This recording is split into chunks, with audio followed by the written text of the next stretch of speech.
Moondrop, the baby darling in YouTube. Since space travel burst, countless YouTubers have crowned it. Finally, the Space Travel 2 has arrived.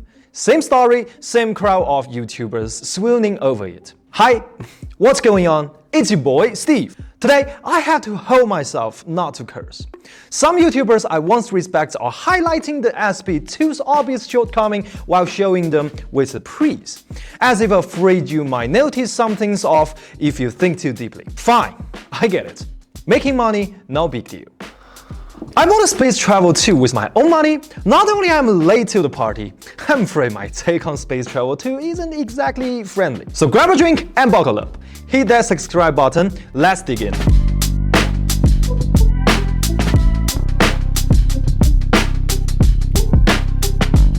Since everyone claims the Space Travel 2 won the competition, let's get straight to it. I've gathered several well-established similar price earbuds from the market. We're going to run them through the round-robin combat and see if the Space Travel 2 can come out on the top. First up, let's directly into the sound quality. Here's the earbuds we're going to compare today. Space Travel 2, QCY MetaBuds Pro, Tozo NC9, SiriMax Mark II, and Soundcore P20i. For me, if I found a product that's truly exceptional, I'm perfectly willing to pay a few extra dollars over my budget. I just can't stand when some YouTubers saying things like, it's just the $30 product, you can't expect more. Well, that's totally BS if you ask me. Just because I spent $30, am I supposed to accept every flaws in these earbuds? You can demand the tolerance only when it suits you. Alright, back to the topic, sound quality. As usual, I will place the sound demo at the end of this episode for you. Feel free to skip and directly listen by yourself. My conclusion is, the sound quality of the Space Travel 2 ranks near to the bottom. First, let's look at the frequency response for the SP2. As we can see, this is the flat curve, some audiophiles' favorite. It closely aligns with the DFJM1 references curve proposed by the Headphone.com team, the so-called most authentic references curve, designed to replace the traditional diffuse field curve. Judging by the JM1 curve, the SP2 essentially achieved its best possible performance. Minimum low frequencies boost, a consistent roll-off throughout, while the high-frequency roll-off can be considered a natural extension. As shown in the graph, from the listening perspective, the SP2's bass sounds relatively conservative. While the bass presence is sufficient, it lacks excitement, resulting in an overall muffled sound. This is evidenced in the natural downwards slope observed between the 20Hz and 200Hz, making the mid-range quite prominent. Vocals in certain tracks can exhibit excessive metallic harshness and forward projection, with average sibilance control. The overall high-frequency quantity is insufficient, and since the bass isn't particularly prominent either, this often results in the muted detail. For instance, listen to the Naismith and suggest Big Fish reveals the distinct but distorted cymbal climbs. Next, let's discuss the two sounds that I particularly enjoyed, the SiriMax Mark II and QCY MetaBuds Pro. Comparing the SiriMax Mark II's curve with Space Travel 2 reveals that even starting from the same DFJM1 foundation, tuning can yield entirely different results. The SiriMax Mark II rises steadily from the 40 Hz, forming a pronounced dip between the 40 to 200 Hz. This gives its bass not just presence, but a punchy, solid feel that avoids muddiness. The bass remains crisp and distinct. The mid-range up to the 3 kHz aligns closely with SP2, with a primary distinction being the significant dip between the 4 kHz and 5 kHz. This section not only suppresses excessive sibilance, but also prevents the excessive gain around the 3 kHz that could make vocals sound overly thick. From the 6 kHz, the overall high-frequency presence is stronger than the SP2, delivering a bright and luxurious soundstage while still preserving fine detail. Comparing this to the curve of Rosa Sosa's previous model, the SiriMax X, it's evident that the Mark II emphasized the fuller, low-frequency presence overall. Compared to the X, the Mark II demonstrates greater adaptability across the different tracks, while the X sometimes prioritizes the spatial presence to the the point of introducing the perceptible background noise in certain scenarios. The Mark II sacrificed a bit of eeriness by enhancing the sense of immersion and envelopment. By the way, it's worth mentioning that Mark II is merely an upgrade to the Series Max 1 generation. The Series Max X's successor, the Series Max Ultra, is still on the way. Next, let's take a look at the MetaBuds Pro's frequency response. It's clear that MetaBuds Pro follows Harman's signature tuning style. One aspect I really liked is the bass response starting around 20 Hz, which decreased 7 dB lower than the Harman target curve. This results in exceptionally crisp bass with powerful impact, while also leaving the room for the potential retuning. Compared to the other two Harman references earbuds, I'd actually say the Total NC9 sound signature is closer to the standard Harman sound. However, both the tuning flexibility and the potential support by its hardware, namely resolution, falls short of the MetaBuds Pro. The Soundcore P20 iSpace, on the other hand, is abstract. Its classic tuning proves difficult to achieve in lower-cost products. The P20i sound style, with bass that feels like drumming on the wooden barrel, thick and blotted, but lacking dive, just stay on the surface. That concludes my listening impressions. Now, we must face a question. Given how closely the FR shields of the SP2 align with the DF-JM1's curve, why does it sound bad? I believe that audiophile who enjoyed their own research already grasped what I'm getting at. The DF-JM1 is just a reference, a benchmark. First, I fully understand the Headphone.com's team's original intent for the curve. The JM1 served as a collaboration baseline primarily for the IEM frequency response measurements before it started tuning. It combines a real human diffuse field head-related transfer functions with data measured on the human ear canal devices to achieve a target curve closer to the human ear's natural response. In other words, JM1's main purpose is to provide a tuning reference point for IEMs. It represents an auditory experience infinitely close to that of the bare human ear without any devices, enabling further IEMs adjustments. Its intent differs fundamentally from the Harman's from the beginning. It exists almost solely for testing purpose, whereas the Harman aimed to establish the references that sound good for most people. That means using a JM1 curve doesn't mean it sounds good. So can the JM1 sound natural? I don't think so either. A frequency response curve meant to show you a headphone's filtering characteristic, revealing which aspects of an audio signal it emphasizes and which it suppresses. Understanding this, imagine this scenario. If the sound's mastering process using a Harman curve as one of its references standards, what would you hear when listening through the headphone collaborate to the JM1 target?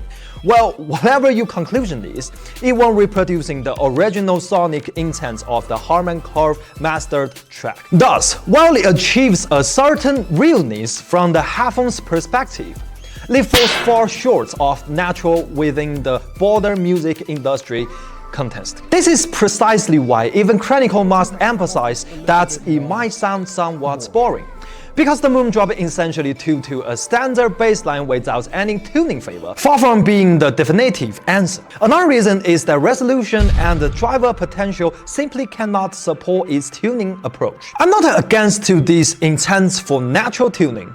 In fact, I personally own more than one pair of flat response monitor headphones and also planning to purchase a DF-JM1 oriented IEM as well. But the issue with Space Travel 2 is that, as a $30 product, its resolution capabilities doesn't match its ambitions. On one hand, you can sense the SP2 seems to deliberately emphasize its separation. I'd actually say its instrumental separation is decent enough, but its low-frequency presentation isn't good. It sounds loose, lack depth, and the heights are either muddy or distorted. This is actually a common issue in this price range, making it a truly test of tuning expertise. Take the Series Max Mark II as an example. Its resolution isn't significantly better than the Space Travel 2. the gap is less than the 20%. Yet, after tuning, the Series Max Mark II not only enhances the focus and the presence of the bass during listening, but also creates a more cohesive musical experience. Of course, another factor here is that the Space Travel 2 still doesn't support LDAC codec. Well, perhaps we should consider the possibility that conservative tuning curve on the SP2 is actually designed to accommodate its online DSP needs. Could it be intentionally leaving room for manipulation to allow the community to make different curves? Is that really the case? Let's dive into the app part. It must be said that Moondrop's imagination constantly leads the industry. The online DSP serves as a community interaction interface where users, including yourself, can upload custom tuning files. Entering the EQ interface looks highly professional. It not only lets you define adjustment bands, but also adjust the effects frequency range via Q-factor tweets. Everything seems perfect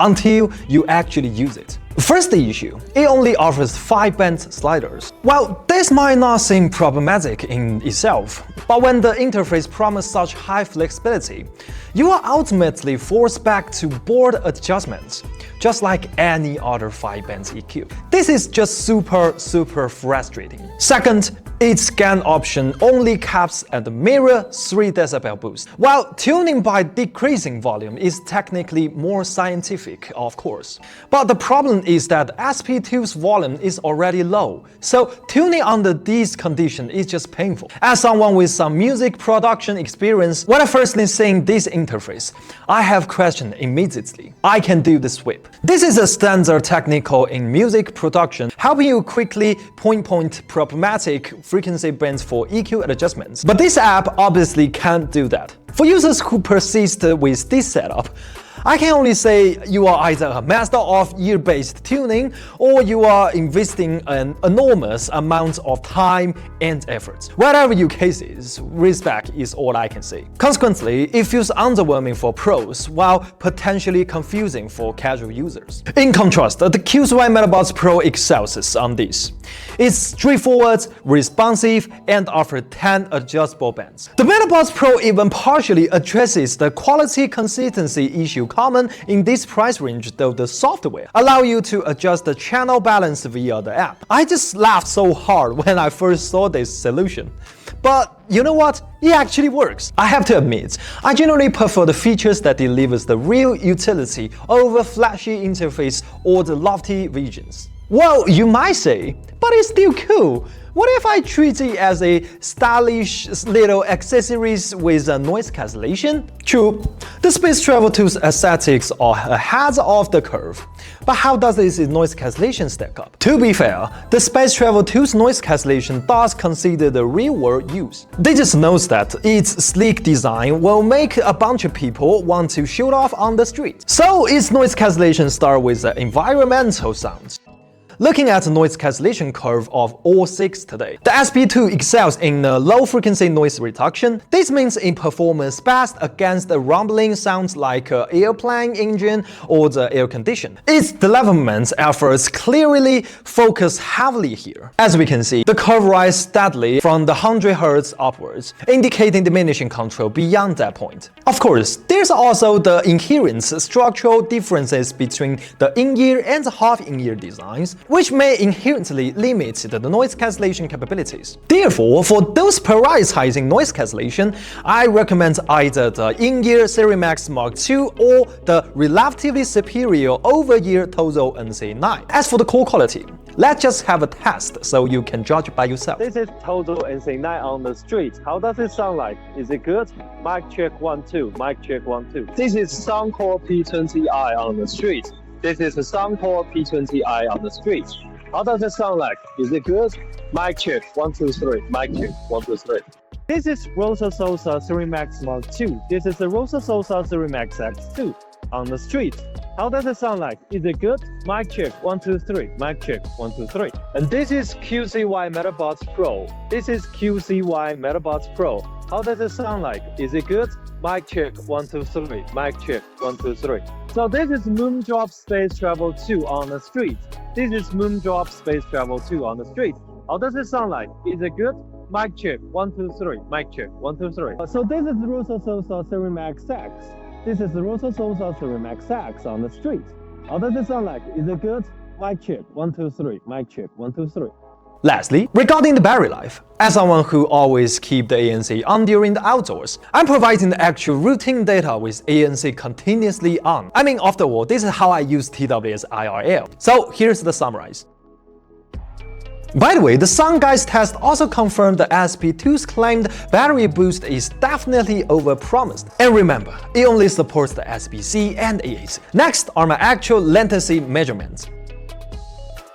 At this point, I generally think this might be too crudely for the SP2. My opinion of Moondrop's IEMs isn't that bad. And the reason why I decided to review the space travel tool precisely because the numerous YouTubers will brag about it. The reality is, not only there are superior products in the same price range, but they are quite common. And this before even considering how I seriously doubted its condition of the year of use, given its flashy exterior. First, during this day of testing, I consistently struggled to fit it into the charging case on every first try. Second, it lacks a reset button, forcing you to hold touch area for about 8 seconds to reset it. And during this process, the charging case indicator lights provides no feedback whatsoever. The most critical flaw is that after a few days of heavy use and I accidentally drop it once.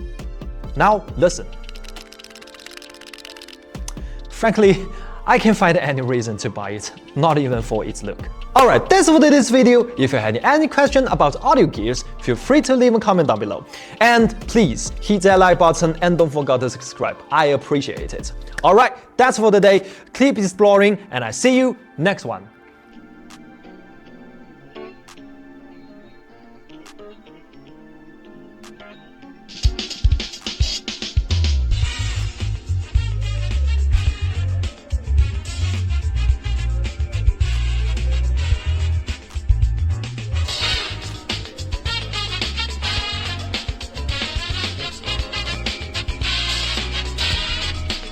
He said goodbye to the cannonball.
music and the magic in the